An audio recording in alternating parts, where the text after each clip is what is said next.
Hello friends, हमारे YouTube channel SI classes में आपका स्वागत है। आज की इस वीडियो में हम लाइट चैप्टर के प्रकाश के परावर्तन के नियम के बारे में हम पढ़ेंगे। तो चलिए वीडियो को स्टार्ट करते हैं। हमें पढ़ना है प्रकाश के परावर्तन, लेक्चर नंबर 3 है, ठीक, 10th क्लास का है। और जो है हम लोग पिछले लेक्चर में पढ़े थे कि प्रकाश क्या होता है, प्रकाश का परावर्तन किसे कहते हैं, फिर छोटे छोटे डिफिनेशन जाने थे कि आपतित किरण, परावर्तित किरण, ये सब किरणें क्या होती है। इसीलिए चलिए हम आगे अब पढ़ते हैं कि प्रकाश का परावर्तन है आज का हेडिंग। तो प्रकाश का परावर्तन के नियम में जो है कि प्रकाश के परावर्तन का नियम क्या कहता है, आखिर में क्या कहता है इसका नियम, जिसे इंग्लिश में लॉ ऑफ रिफ्लेक्शन कहते हैं। ठीक, तो चलिए वीडियो को स्टार्ट करते हैं। देखिए यहाँ पे है प्रकाश का परावर्तन, प्रकाश के परावर्तन के नियम। परावर्तन के नियम यह कहता है, परावर्तन का नियम हम जो है पढ़ रहे हैं इसके बारे में।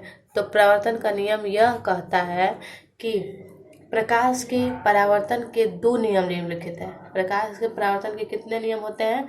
तो परावर्तन के जो है 2 नियम होते हैं, एक फर्स्ट एक सेकंड। तो फर्स्ट प्रथम नियम क्या कहता है? प्रथम नियम प्रकाश का परावर्तन का जो है परावर्तन का प्रथम नियम यह कहता है, देखिए क्या कहता है, जान लेते हैं। आपतित किरण, परावर्तित किरण तथा आपतन बिंदु पर खींचा गया अभिलंब तीनों एक ही तल में होते हैं। जैसे देखिए क्या बोल रहा है, इसके कहने का मतलब है आपतित किरण, जैसे ये हम लोगों ने वो किया था, ये एक जो है तल है, ठीक, इसको हम ऐसे पॉलिश कर देते हैं, ठीक है। और यहाँ पे आपतित किरण यही थी ना, ऐसे आपतित किरण थी, ऐसे ये परावर्तित किरण थी, ठीक, और ये है अभिलंब, है ना। देखिए तो ये है अभिलंब। तो आपतित किरण, परावर्तित किरण तथा अभिलंब तीनों एक ही समतल में होते हैं। तो ये क्या चीज कह रहा है? परावर्तन का पहला नियम ये कहता है कि आपतित किरण, परावर्तित किरण तथा आपतन बिंदु पर, ये आपतन बिंदु बताया था मैंने, तो आपतन बिंदु पर खींचा गया विलंब तीनों, ये और ये जो है तीनों एक ही तल पे होते हैं। पहला नियम ये कहता है, समझ में आ गया। दूसरा नियम क्या कहता है कि द्वितीय नियम ये कहता है परावर्तन कोण R आपतन कोण I के बराबर होता है। परावर्तन कोण R जो है, तो परावर्तन कोण मतलब क्या?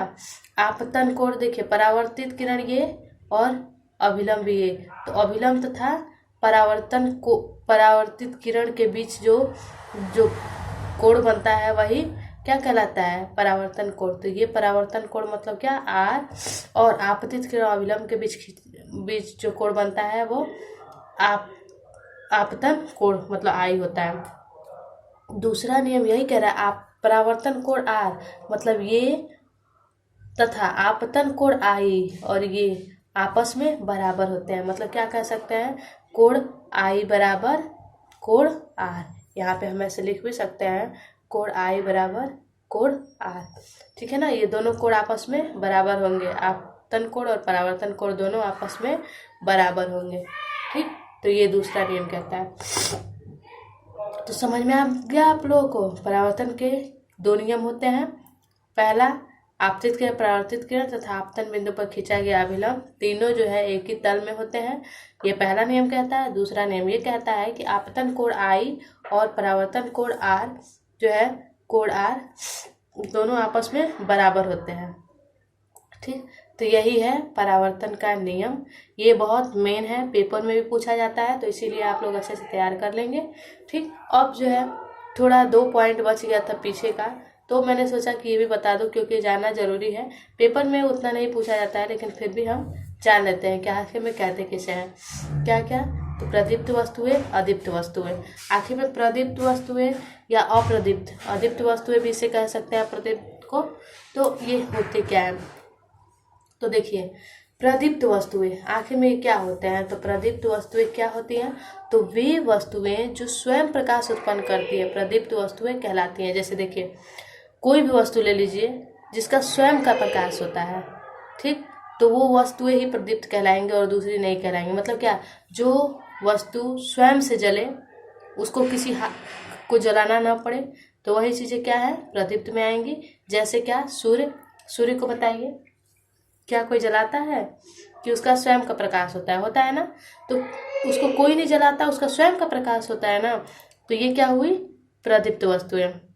ठीक, तारे हैं, ये भी इन लोगों का स्वयं का प्रकाश होता है ना, कि उसे कोई जला सकता है। जलता बल्ब है, तो क्या उसको, जलते बल्ब को हम क्या जलाएंगे, वो तो खुद जल रहा है। जैसे जलती हुई मोमबत्ती है, तो जलती हुई मोमबत्ती को है जो हम उसको भी क्या जलाएंगे, वो भी उसका स्वयं का प्रकाश है, एक अपना प्रकाश है, एक अपनी रोशनी है उसकी। ठीक, तो ये सभी जो है प्रदीप्त वस्तुएं में आई। क्यों, क्योंकि ये सभी की जो है, ये जो भी है, सूर्य, तारे, जलता बल्ब, जलती हुई मोमबत्ती, इन सभी का स्वयं का प्रकाश होता है। मतलब क्या, वो खुद ब खुद जलती है, ना कि उसे कोई जलाता है। अप्रदीप्त वस्तुएं देखिए, अब अप्रदीप्त वस्तुएं क्या होती है। मान लीजिए कोई पूछे कि आप बताइए कि अप्रदीप्त वस्तुएं क्या है, तो इसमें हम जो है क्या देख सकते हैं, वे वस्तुएं जो स्वयं प्रकाश उत्पन्न नहीं करती, दूसरों के प्रकाश से दिखाई देती है, वो अब अप्रदीप्त वस्तुएं कहते हैं। तो वे वस्तुएं जो स्वयं के प्रकाश से उत्पन्न नहीं करती, मतलब क्या, कि जिनका स्वयं का प्रकाश नहीं होता है, वो दूसरों के प्रकाश से, मतलब मान लीजिए कोई और चीजें जलाई गई, उस चीज की वजह से वो वस्तु दिखाई दे रही है, तो वही अप्रदीप्त वस्तु कहलाती है। जैसे मैं, देखो मैं यहाँ पे भूल गई हूँ, तो जैसे देखिए इसमें, जैसे में हम क्या ले सकते हैं, लकड़ी, ठीक, लकड़ी, चांद, चंद्रमा, ठीक, चंद्रमा, तो ये सभी जो है लकड़ी। अब मान लीजिए लकड़ी है, क्या उसके पास कोई प्रकाश होता है, नहीं, लेकिन वो जो है जब दूसरे किसी का प्रकाश पड़ता है तो वो दिखाई देती है।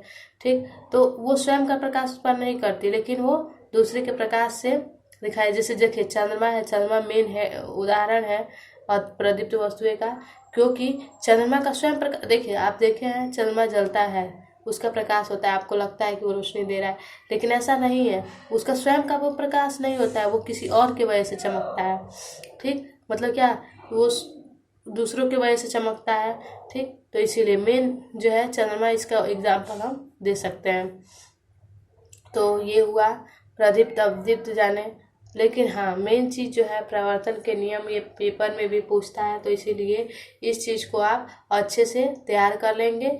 परावर्तन के नियम बहुत छोटे में है, बहुत शॉर्ट में मैं बताए हूँ, बहुत अच्छे तरीके से, तो इस तरह आप लिख देंगे। तो thank you so much video को देखने के लिए। ज़्यादा चैनल को मेरे सब्सक्राइब, लाइक करें और शेयर करें। Thank you.